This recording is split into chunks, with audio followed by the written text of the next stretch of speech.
Hello, everyone. So, Avdiivka is back in the war news, and that is just crazy.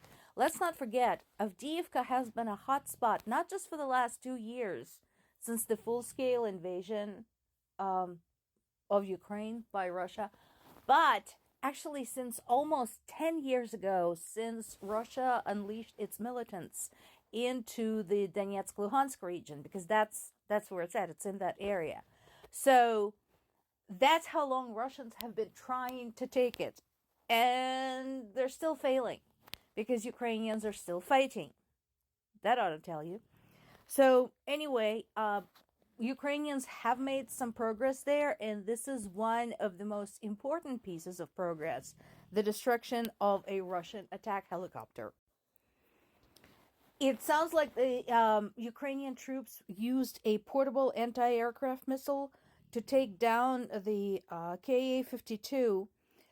The Alligator is considered one of the most sophisticated, complex, and effective Russian killing machines. So that's awesome that they took one down. Of course, there's no doubt in my mind that Russian media will write it as that a helicopter had destroyed a Ukrainian missile, after which it's had some minor maintenance issues, because that's just how they frame things. I'm sure some people will see this as something positive. I don't.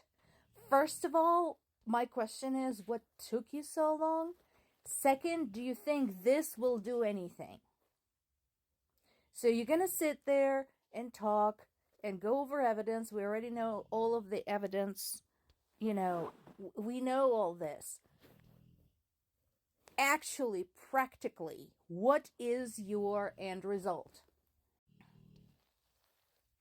We know that thousands of Ukrainian children have been deported from Ukraine. We know that they have been mistreated, whether they were placed into Russian orphanages or placed into Russian families. We know that they were forbidden to speak their native language, sing their native songs, tell fairy tales, and express any sort of distress over the invasion of their native country by Russians. We already know all this. We also know, it's been known for ages now, that Russia is in the process of rewriting history books, trying to prove that all of the territories that Russia wants to invade are, in fact, legitimately parts of Russia, and that it wasn't Russia that started a war against Ukraine, but it was NATO, and Russia is defending itself. We know all this. This has been around for a long time. Talking about this is not going to do a damn thing. Your panel of experts telling Russia what they already know they're doing is not going to do a damn thing. Telling them they're committing a crime, that they're violating human rights, that they're committing an act of genocide is not going to do a damn thing. These people don't understand responsibility, international law, diplomacy. All they understand is brute force. So this is a gigantic waste of time.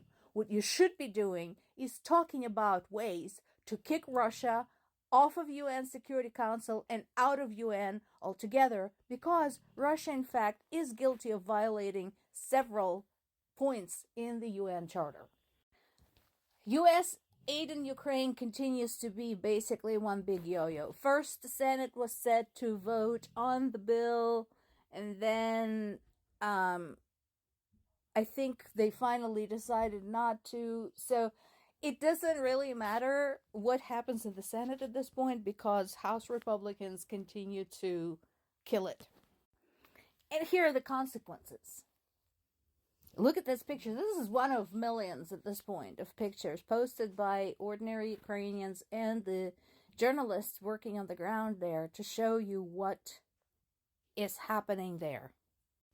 Ukraine keeps begging US to do something, to use some type of measure to help, to send ammunition, to send money, anything they can. But so far, nothing is happening again, because the President of the United States actually has very little power, and people don't realize it. I know that there was a project in the works to send the frozen Russian money to Ukraine. I don't know logistically how that works and why it had stalled, so still waiting for information on that. Meanwhile, remember I told you that what is happening in Ukraine and what is happening in the Middle East, it's all connected.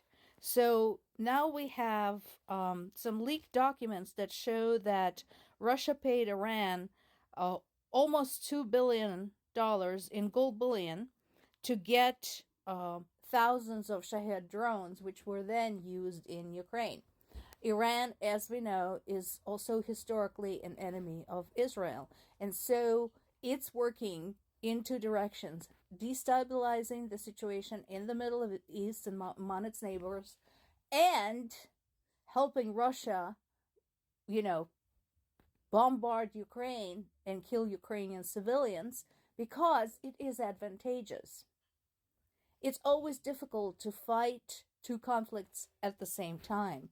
And Iran knows that U.S. is reluctant to get involved in Ukraine directly. So that's what they're doing. Anybody who's going to tell me, oh, Ukraine is this, Israel and Palestine is totally separate, it's not separate.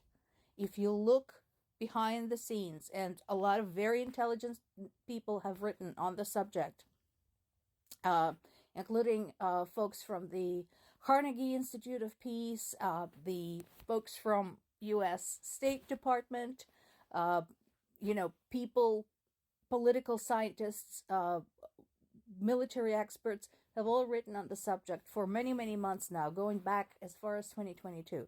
This is all part of the same picture. And in addition to those two prominent conflicts, there's of course also the instability in the South American nations, and there are some instances of the overthrow of democratically elected governments by the militant governments in Africa. It's all connected.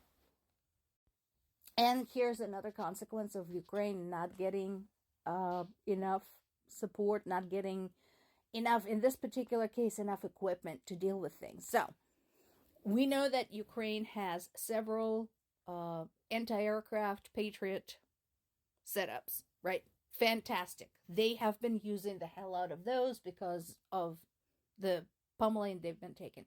However, Russia keeps throwing more and more different things at Ukraine, and that makes the job for the anti-aircraft crews harder and harder. In this particular case, we have two more different Russian missile types that so far have evaded destruction and interception.